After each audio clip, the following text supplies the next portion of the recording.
حضرت عبداللہ ابن عباس غالباً بیٹھے تھے تو آپ کے پاس کوئی تابعی بیٹھے تھے، تو اچانک آپ نے فرمایا تمہیں جنتی عورت نہ دکھاؤں؟ انہوں نے کہا جی دکھائیے۔ تو کہا وہ جو سیاہ رنگت کی خاتون گزر رہی ہے یہ جنتی ہے۔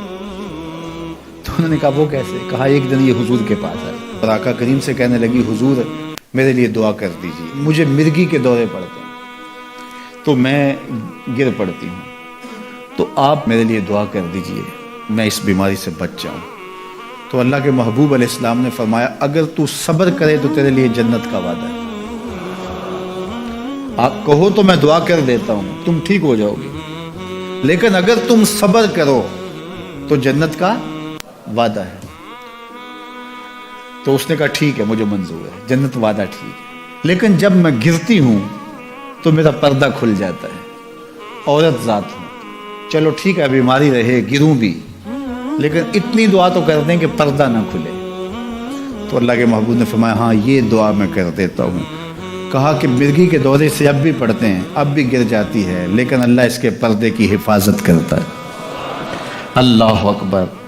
تو پردہ کتنی اہم چیز ہے، اور ہمارا دین ہمیں اس کی تلقین کرتا ہے کہ تمہارا حیا نہیں لٹنا چاہیے، تمہارے پردے کی حفاظت رہنی چاہیے۔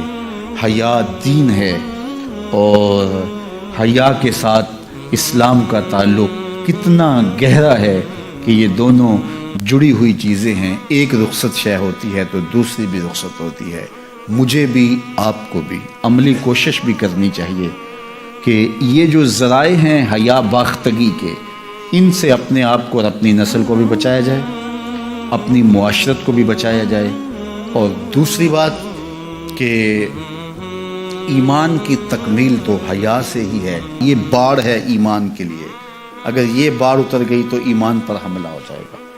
تو ہم مغرب کی نقالی میں اس کو ترقی نہ سمجھیں، اگر حیا باختگی لباس مختصر بلکہ اتار دیا جانا یہ ترقی اور کامیابی ہوتی تو پھر تو کعبہ اللہ کا ننگے طواف لوگ کیا کرتے تھے، وہ ترقی یافتہ ہوتے۔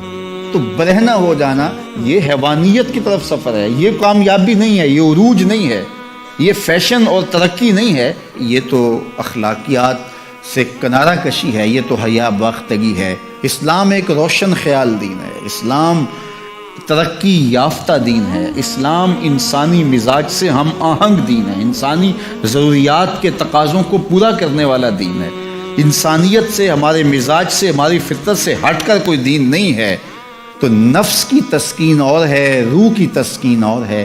تو جوانی کے دور کے اندر نوجوان کی زندگی کی کچھ ترجیحات ہوتی ہیں، لیکن بعد کے اندر وہ خود سمجھ رہا ہوتا ہے کہ میں یہ غلط ہوں۔ آج مغرب پریشان ہے کہ انہوں نے جوانی کے 4 ایام تو اپنی خواہشوں میں اسیر ہو کے گزار لیے، لیکن ان کے بڑھاپے کی تلخیوں کو آپ نہیں جانتے کیا ہے۔ تو مغرب کے سانچے میں ڈھلنے کی کوشش نہ کرو۔ وہ اقبال نے کہا تھا نئی تہذیب تکلف کے سوا کچھ بھی نہیں، چہرہ جو نہ روشن ہو کہ تو کیا حاجت گلگو نہ فروش۔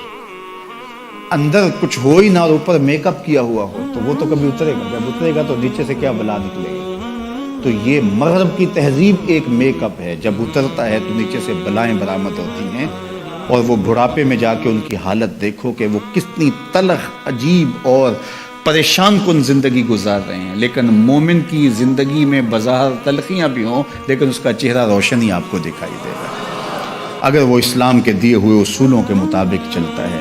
تو مشرق کو کبھی بھی مغرب کی نقالی نہیں کرنی چاہیے۔ مغرب تو اس مصیبت سے جان چھڑانا چاہتا ہے، لیکن ان کی معاشرت اس طرز کی بن گئی ہے کہ جان چھوٹنے نہیں پا رہی، اور جہاں سے وہ نکلنا چاہتا ہے وہاں سے ہم داخل کیوں ہونا چاہتے ہیں۔